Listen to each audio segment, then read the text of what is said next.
Oke teman-teman, masih bersama saya Marco ya. Pada video kali ini saya akan mengupdate terbaru tentang merpati saya yang waktu itu terkena ngorok ya. Nah, jadi gimana kabar merpati itu? Kita lihat ya, apakah udah membaik atau enggak ya. Ini dia udah ada di tangan saya ya merpatinya teman-teman. Nah, ini dia merpatinya ya.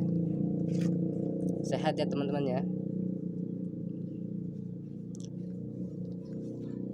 Biasanya kalau merpati ngorok itu kalau dipegang dadanya kayak gini teman-teman, nah dia akan berbunyi apa tahu ada bunyi suara kayak ngorokan gitu ya. Ini aman ya teman-teman. Nah terus dari tenggorokan juga bersih ya teman-teman. Nah, biasanya merpati kalau yang terkena ngorok itu agak kuning ya tenggorokannya. Ini bersih.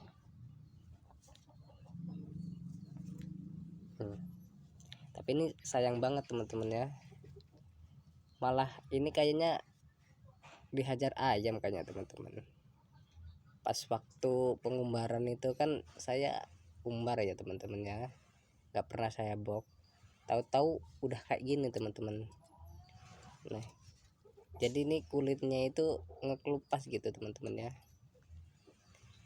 Ini burung ada di giringan B teman-teman ya, harusnya udah saya cabut malam minggu kemarin teman-teman, cuma berhubung terkena kayak gini jadi saya perpanjang teman-teman. Kasihan banget ya. Kalau untuk ngoroknya sendiri ini udah sembuh ya teman-teman ya, bisa dilihat sendiri burungnya sehat, udah nggak bunyi ngorok lagi. Nah ini teman-teman, jadi perkembangannya cukup baik ya. Mungkin tinggal pemulihan total ya badan, atau masih mungkin kalau bibit-bibit penyakit ngoroknya masih dikit-dikit mungkin masih ada ya teman-teman ya.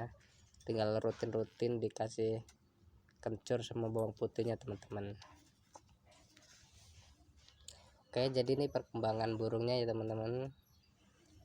Nah, mungkin cukup sekian video dari saya. Jangan lupa di subscribe ya teman-teman ya, untuk membantu berkembangnya channel ini.